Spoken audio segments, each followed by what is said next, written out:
Никулден винаги правя рибник и рибена чорба. И сега ще направим рибника най-напред. Тук съм си замесила тестото.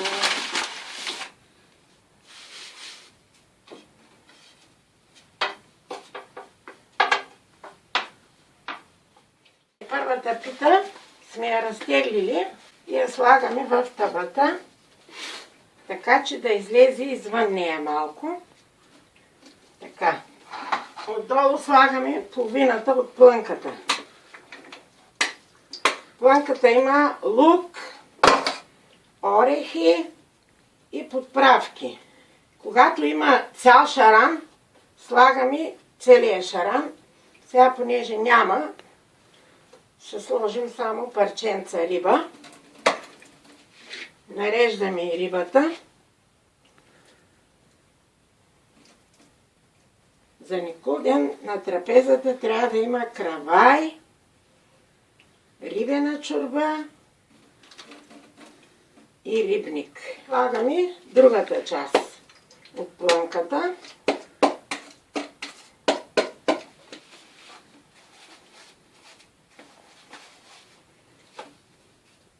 Така.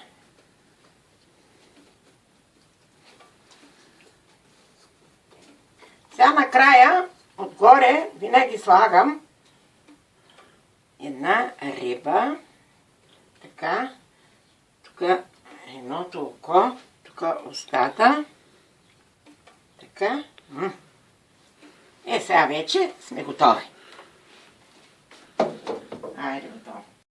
Всички християни правим рибник, правим кравай, рибена чорба и честваме всички именици Николовци. Кани краваят хубав, да отсеем брашното, да го наречем за Николовците. Мамо, иди запали пища, докато втаса краваят, пища да е готова и да го изпечем. Добре, Булка, добре, отивам. Отивам да запаля пища. Иди запали пища, мамо, пък аз ще го оставя малко да повтася. На Никулден, освен рибник, варено жито и други ястия, се прави и рибя чорба. За рибената чорба има най-различни пропорции, но ние тук я правим последният начин. Водата трябва да възври. След като възври водата, се слага малко подсолен лук.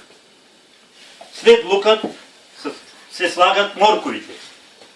След морковите рибата се нарязва на ситно, посолява се и с малко лимон тузо така седи около 15-20 минути, за да може да се стегне.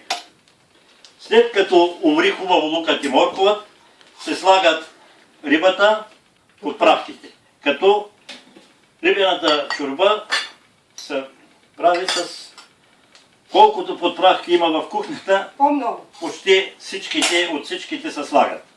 След като се сложат вече подправките, супата се откиселява, улютява се, трябва да има Пием малко ракия. Да я хвали, че е хубава и да е гореща. Гореща ракия. Лука, то наближава да дойдат гостите, я си ми донеси рибника и тук и него да го сторим на паралията. Добре, мамо. Ще трябва и да прикадим. Айде, нали сме поканили гости за именния ден на Никола. Никола, я има насам. Идвам.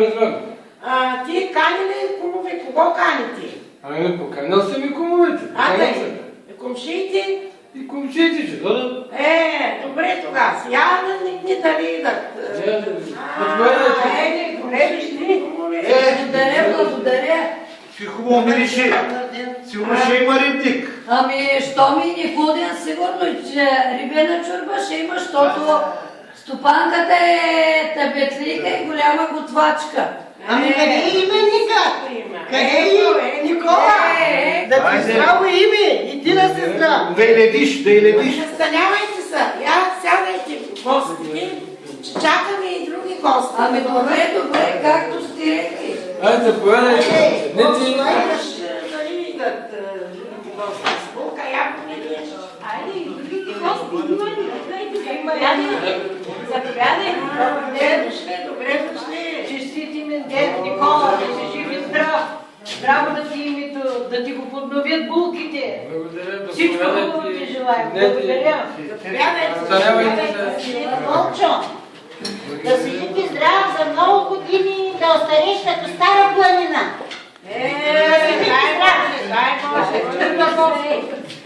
За много години, Комчо, да си жив и здрав. Да даде Господ на теб и на цялото семейство здраве и берекет. Абе някой ви учи да му кръстим. Дай Боже, дай Боже. Булка, служи сега свещите, настанявайте са ви гостите, да прикадим както го обича. Днеска превъртя.